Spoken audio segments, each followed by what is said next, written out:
Hindi stories. पृथ्वी की पुकार, बच्चों के लिए पर्यावरण पर प्रेरणादायक कहानी। पवन एक होशियार और जिज्ञासु बच्चा था।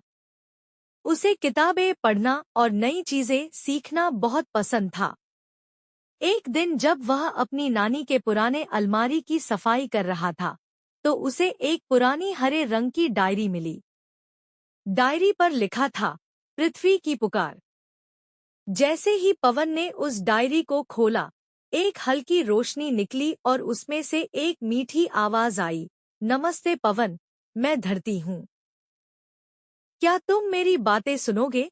पहला पन्ना खुला, उसमें चित्र था एक घने जंगल का जो अब बंजर जमीन बन गया था।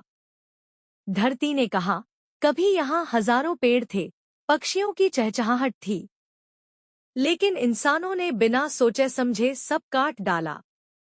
अब यहाँ केवल धूल और गर्मी है। पवन चौंक गया। दूसरा पन्ना दिखाया गया एक नदी जो पहले साफ और सुंदर थी, अब प्लास्टिक और गंदगी से भरी थी।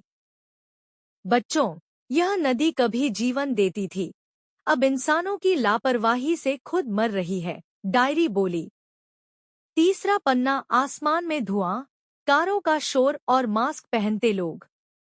अगर हम अब भी नहीं सुधरे, तो हवा भी सांस लेने लायक नहीं रहेगी।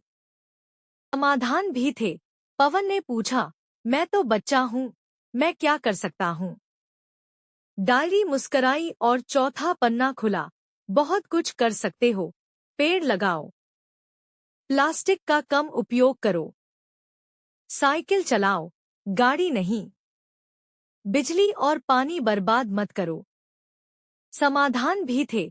पवन ने पूछा, मैं तो बच्चा हूँ, मैं क्या कर सकता हूँ? डायरी मुस्कराई और चौथा पन्ना खुला, बहुत कुछ कर सकते हो।